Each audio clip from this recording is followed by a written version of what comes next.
أعوذ بالله من الشيطان الرجيم بسم الله الرحمن الرحيم رب اشرح لي صدري ويسر لي أمري واحلل عقدة من لساني يفقه قولي صدق اللہ العلی العظیم۔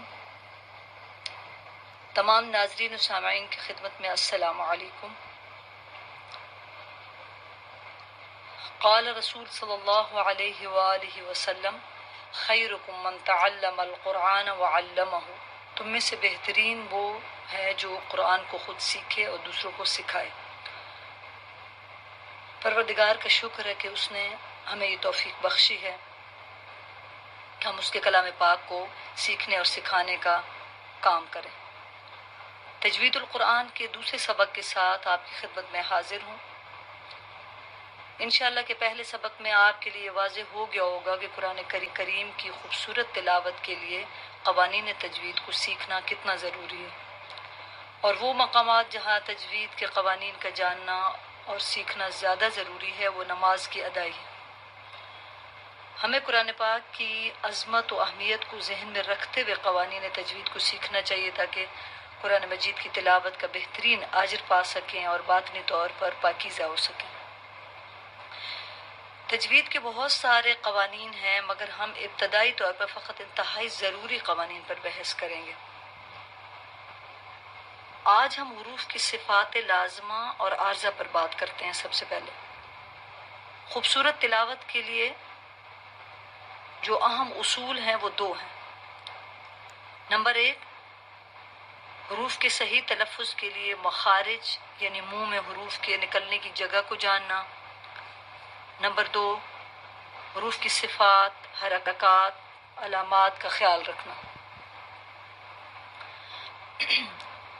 تو آئیے سب سے پہلے حروف کی صفات لازمہ اور صفات عارضہ کو جانتے ہیں۔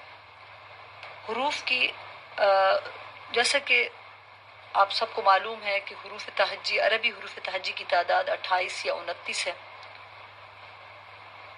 بعض نے 28 یا 29 اس لیے کہا گیا ہے کہ بعض کے نزدیک حمزہ اور الف 2 حرف ہیں اور بعض کے نزدیک حمزہ اور الف 1 حرف ہے، تو اس لحاظ سے 28 یا 29 بنتی ہے۔ بہرحال 29 یا 28 حروف میں سے 7 حروف ایسے ہیں جو صفات لازمہ رکھتے ہیں۔ صفات لازمہ سے مراد وہ صفات ہیں جو کسی بھی حرف میں مستقل طور پر پائی جائیں، یعنی اگر ان صفات کے ساتھ حروف کو ادا نہ کیا گیا تو وہ حروف ہی نہیں ہوں گے۔ اور صفات عارضہ، اور یہ 7 حروف ہیں جو کہ جن کی صفت موٹا پڑا جانا ہے، یعنی ان کو پر پڑا جانا یا موٹا پڑا جانا کہا جاتا ہے۔ عربی میں ان کو حروف استعلاء کے نام سے یاد کیا جاتا ہے۔ حروف استعلاء یا حروف مستعلیہ، حروف اور استعلاء کے معنی برتری چاہنا یا بلندی کے ہیں، اس وجہ سے ان حروف کو حروف استعلاء کہا گیا۔ ان کی تعداد 7 ہے، یعنی ان کو موٹا کر کے پڑھا جاتا ہے۔ انشاءاللہ آگے چل کے میں ان کو موٹا کرنے کا طریقہ بھی آپ کو بتاؤں گی کہ موٹا کر کے کیسے پڑھا جائے گا۔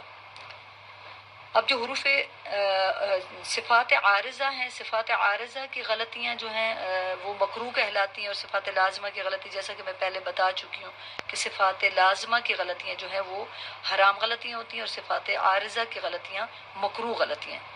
صفات عارضہ جو حروف میں پائی جاتی ہیں وہ ایک تو را ہے جو کہ مختلف شرائط کے ساتھ مختلف حالتوں میں وہ کبھی موٹی اور کبھی باریک اس کو پڑھا جاتا ہے۔ اس کے علاوہ لفظ اللہ کے لام کو بھی اسی طرح مختلف شرائط کے ساتھ کبھی موٹا اور کبھی باریک پڑھا جاتا ہے۔ اور یہ صفات عارضہ کی غلطیاں ہوں گی اور ان کو مکروہ غلطیاں کہا گیا۔ اچھا، اب آ جاتے ہیں حروف کے مخارج پہ۔ مخارج یعنی منہ سے نکلنے کی جو جگہیں ہیں، اس کے لیے سب سے پہلے چونکہ مختلف ہونٹ، حلق، زبان، دانت اس میں استعمال ہو رہے ہیں ہونٹوں کی حروف کے مخارج کے لیے، مخارج میں، تو سب سے پہلے ہم دانتوں سے متعلق جانیں گے۔ دانتوں کے نام یاد کرنے پڑیں گے۔ ہر انسان کے منہ میں 32 دانت ہوتے ہیں، یعنی 32، جن میں سے 12 دانت اور 20 داڑیں ہیں۔ 12 دانتوں کی تفصیل کچھ اس طرح سے ہے کہ سب سے اوپر کے جو 2 دانت ثنایا علیا اور نیچے کے 2 دانت ثنایا سفلا کہلاتے ہیں۔ ثنایا علیا کے ساتھ ایک اوپر ایک نیچے دائیں طرف، ایک اوپر ایک نیچے بائیں طرف رباعیات کہلاتے ہیں۔ اسی طرح رباعیات کے ساتھ ایک اوپر ایک نیچے دائیں طرف، ایک اوپر ایک نیچے بائیں طرف، یہ 4 دانت انیاب کہلاتے ہیں۔ اور یہ 20 دانت جو ہے مکمل ہو گیا 20 دانتوں کے نام۔ اب چلتے ہیں داڑوں کی طرف، 20 داڑوں کی۔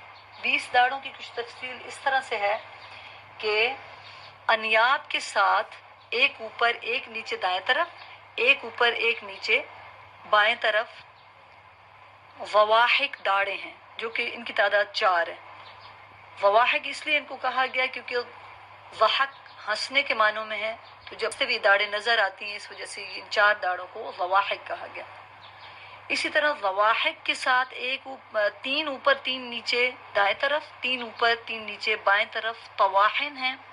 طواحن، ان داڑوں کو طواحن اس لیے کہا گیا کیونکہ یہ پیسنے کے کام کرتی ہیں، غذا کو پیسنے کا کام کرتی ہیں، اس وجہ سے ان کو طحن پیسنے کے معنوں میں ہے۔ تو یہ داڑیں چونکہ پیسنے کا کام کرتی ہیں اس لیے وجہ سے یہ 12 داڑیں جو ہیں طواحن کہلاتی ہیں۔ 4 اور 12 یہ 16 ہو گئی۔ اب طواحن کے ساتھ پھر ایک اوپر ایک نیچے دائیں طرف اور ایک اوپر ایک نیچے بائیں طرف نواجز ہیں۔ یہ وہ داڑیں جن کو ہم عقل داڑیں بھی کہتے ہیں۔ یہ پوری 20 داڑیں ہو گئی۔ اب انشاءاللہ جب ہم مخارج کو پڑھیں گے تو ہمیں مخارج کو سیکھنے میں آسانی ہو جائے گی کیونکہ ہم نے دانتوں کے نام یاد کر لیے۔ اچھا، یہ ساتھ ساتھ یہ بتا دوں کہ مخارج میں صرف اوپر کی داڑیں اور دانت استعمال ہوں گے، نیچے کے صرف 2 دانت جو کہ ثنایا سفلا کے نام سے ہیں، وہ 2 دانت نیچے کے استعمال ہوں گے، اس کے علاوہ کوئی داڑ یا دانت نیچے کے استعمال نہیں ہوں گے، تمام اوپر کی داڑیں اور اوپر کے دانت استعمال ہوں گے۔ اچھا، اس کے بعد اب آ جاتے ہیں مخارج کی طرف۔ مخارج کے کیا معنی ہیں؟ جن جگہوں سے حروف نکلتے ہیں ان کو مخارج کہتے ہیں۔ مخارج یعنی نکلنے کی جگہ، جو کہ مخرج کی جمع ہے۔ مخرج یعنی نکلنے کی جگہ اور مخارج یعنی نکلنے کی جگہ۔ عربی میں چونکہ حروف کی تعداد 28 سے جیسا کہ میں نے بتایا 28 یا 29 ہے، جبکہ مخارج کی تعداد یعنی نکلنے کی جگہیں ہیں وہ 17 ہے۔ مخارج کی تعداد 17 ہے، 17۔ اچھا، اس کے لیے پھر ایک اور چیز، ایک اور طریقہ بھی آپ کو بتاتی چلوں کہ مخرج کا معلوم کرنے کا آسان طریقہ کیا ہے۔ یعنی کسی بھی حرف کو اگر آپ کو مخرج آسان کرنا ہے، سیکھنے آسانی کے لیے، اس کو ایسا کریں گے کہ جس حرف کا مخرج معلوم کرنا ہو اس حرف کو اس سے پہلے کوئی متحرک حرف لگا دیں اور جہاں آواز رک جائے وہ اسی حرف کا مخرج ہو۔ میں مثال سے اس کو سمجھاؤں گی۔ مثلا ہم لے لیتے ہیں حرف، کوئی بھی حرف لے لیتے ہیں، مثلا حرف فا لے لے یا حرف ہا لے لیتے ہیں، ہا جو کہ حلق کے درمیان سے نکلنے والا حرف ہے۔ اب حمزہ، ہم نے زبر والا حمزہ لگا کے ہا کو پڑھا، حمزہ زبر ہا، اح ہا۔ اب جہاں آواز رکی وہاں سے اس حرف کا مخرج سٹارٹ ہو گیا، اح ہا۔ انشاءاللہ کہ یہ آپ کو طریقہ سمجھ میں آ گیا ہوگا۔ یہ آسانی کے لیے ایک طریقہ بتایا گیا ہے کہ اگر مخرج کو آسانی سے سیکھنے کے لیے۔ اب آ جاتے ہیں مخرج نمبر 1، یعنی جو مخارج کی تعداد 17 ہے۔ ہم انشاءاللہ 1 سے 17 تک کے مخارج کو پہلے میں آپ کو اسی طرح بتاؤں گی، سکھاؤں گی اور یاد کراؤں گی۔ اس کے بعد انشاءاللہ ہم حروف پر آ جائیں گے اور ان کی ادائیگی سیکھیں گے، وہ میں بول کر آپ کو انشاءاللہ ادائیگی سکھاؤں گی۔ مخرج نمبر جو 1 ہے وہ جوف دہن۔ جوف کہتے ہیں گہرائی کو، دہن یعنی منہ کا خالی حصہ۔ یہاں سے 3 حروف ادا ہوتے ہیں اور وہ ہیں حروف مدہ۔ حروف مدہ، ان کو حروف مدہ اس لیے کہا گیا ہے کیونکہ مد کے معنی آواز کو کھینچنے کے ہیں. تو یہ حروف چونکہ، اور یہ تب مد کہلائیں گے، یعنی تب ان کو ہم مد کی صورت میں پڑھیں گے جب الف خالی ہوگی اور اس سے پہلے والے حرف کے اوپر زبر ہوگی. جیسے با، اگر ہم الف خالی سے پہلے با لگا دیں تو با پر اوپر زبر لگائیں، با زبر الف با، اور اس کی جو آواز ہے وہ ایک زبر سے دگنی ہو جائے گی، یعنی ڈبل ہو جائے گی. اسی طرح واو ساکن ہوگا اور اس سے پہلے جو حرف ہوگا اس کے اوپر پیش ہوگی.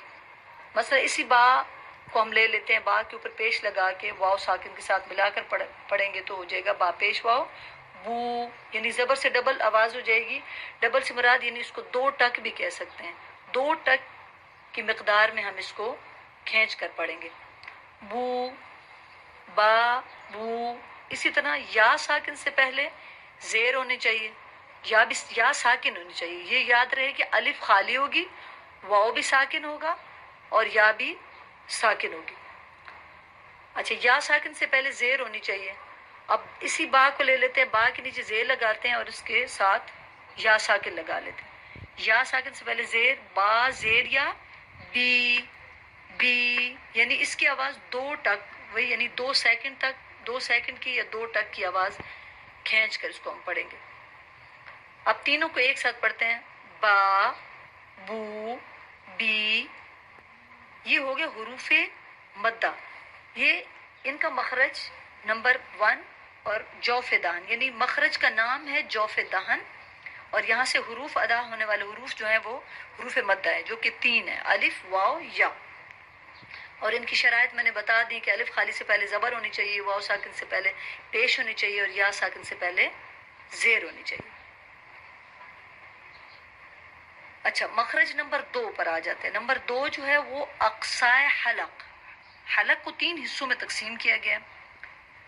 ایک حصے کو اقصائے حلق، یعنی جو حصہ، وہ حصہ جو سینے سے ملا ہوا ہے. نمبر 2 وسط حلق، جو کہ درمیان کا حصہ ہے، یعنی حلق کا درمیان کا حصہ. اسی طرح حلق کا تیسرا حصہ جو ہے وہ ادنائے حلق ہے. عربی میں اس کو ادنائے حلق بولیں گے، یعنی حلق کا وہ حصہ جو منہ سے ملا ہوا ہے. مخرج نمبر 2 میں اقصائے حلق کے حروف ہیں، یعنی حلق کا وہ حصہ جو سینے سے ملا ہوا ہے، یہاں سے 2 حروف ادا ہوں گے، وہ ہیں حمزہ اور ہا. اسی طرح حلق وسط حلق، یعنی حلق کا وہ حصہ جو درمیان کا ہے، درمیان کے حصے سے 2 حروف ہا اور عین ادا ہوں گے، ہا اور عین. یہ انشاءاللہ جب ہم اس کی پریکٹس کریں گے تو پھر بہت مختلف مثالیں دے کر میں انشاءاللہ اس کو مزید وضاحت کروں گی. اچھا، مخرج نمبر 3، اس میں بھی حروف حلقی ہیں، یعنی حلق والے حروف ہیں. ادنائے حلق، یعنی حلق کا وہ حصہ جو منہ سے ملا ہوا ہے، یہاں سے بھی 2 حروف نکلیں گے، یعنی اس میں خا اور غین، خا اور غین. یہ ان کا شمار موٹے حروف میں بھی آتا ہے، یعنی موٹے، وہ جو میں نے جو کہ آپ کو بتایا کہ حروف مستعلیہ، یعنی وہ حروف جو موٹے کر کے پڑھے جانے ہیں، جن کی صفت موٹا کر کے پڑھا جانا ہے. یہ 2 حروف کی صفات یعنی موٹا کر کے بھی پڑھنا ہے. یعنی ہم اس کا مخرج جو ہے وہ ادنائے حلق ہوگا، مگر صفت کے لحاظ سے ہم ان کو موٹا کر کے بھی پڑھیں گے. غین خا، ٹھیک ہے، یہ 2 حروف ہو گئے، یعنی یہ 6 حروف جو ہیں حروف حلقی کہلائیں گے، جو کہ 3 مخارج میں ہیں. نمبر 2 3 4، 2 3 4 مخرج جو ہیں وہ حروف حلقی والے ہیں، یعنی حلق سے ادا ہونے والے حروف کے ہیں. اب آ جاتے ہیں مخرج نمبر 5. مخرج نمبر 5 میں حرف قاف ہے. یہ بھی حروف مستعلیہ میں سے ہے، یعنی اس کو موٹا کر کے پڑھا جانا ہے. اس کا مخرج کچھ یوں ہے، یعنی نکلنے کی جگہ یہ ہوگی کہ جب زبان کی جڑ جو کہ نیچے ہے، یعنی زبان کی جڑ تالو کے اس نرم حصے سے، جہاں کی چھوٹی سی ایک، جس کو ہم کوا بولتے ہیں، کوے کے ساتھ تالو کا جو نرم حصہ ہے اس کے ساتھ جب زبان کی جڑ ٹچ ہوگی، لگے گی، تو وہاں سے حرف قاف نکلے گا. اب اس کو موٹا بھی کرنا ہے، تو موٹا کر کے کیسے بولیں گے؟ قاف قاف. یہ مخرج نمبر 5 ہو گیا. مخرج نمبر 6، اس میں باریک والا کاف آ جاتا ہے جس کو ہم باریک کر کے پڑھتے ہیں، یعنی اس کی صفت باریک پڑھ جانا ہے. اس کا مخرج کچھ یوں ہوگا، یعنی نکلنے کی جگہ اس کی یہ ہوگی کہ جب ہم یعنی وہی زبان کی جڑ ہی اس میں استعمال ہوگی. زبان کی جڑ کو تالو کے اب نرم حصے سے ہم نہیں لگائیں گے. قاف میں ہم نے نرم حصے سے لگایا، اس کو ہم تھوڑا سا آگے لا کے تالو کے سخت حصے سے لگائیں گے. تو کچھ اس کا مخرج کچھ اس طرح سے اس کی آواز ہوگی، کاف کاف. ٹھیک ہے، یہ ہو گیا مخرج نمبر 5 اور 6. ان حروف کا نام حروف لہاتیہ ہے. یعنی لہات اس کوے کو کہتے ہیں، وہ جو چھوٹا سا گوشت کا لوتھڑا ہے حلق میں جس کو ہم کوا بولتے ہیں، اس کو لہات کہا جاتا ہے. اس وجہ سے ان دو حروف کو حروف لہاتیہ کہا جاتا ہے، جو کہ مخرج نمبر 5 اور 6 میں ہے. تو انشاءاللہ یہاں تک ہم دوسرے سبق کا اختتام کرتے ہیں. انشاءاللہ اگلے سبق میں آپ کو انشاءاللہ بقایا مخارج سمجھاؤں گی، سکھاؤں گی انشاءاللہ. پروردگار سے دعا ہے کہ اللہ تعالی ہمیں قرآن پاک کو درست طریقے سے پڑھنے، سمجھنے اور اس پر عمل کرنے کی توفیق عطا فرمائے. والسلام علیکم ورحمۃ اللہ.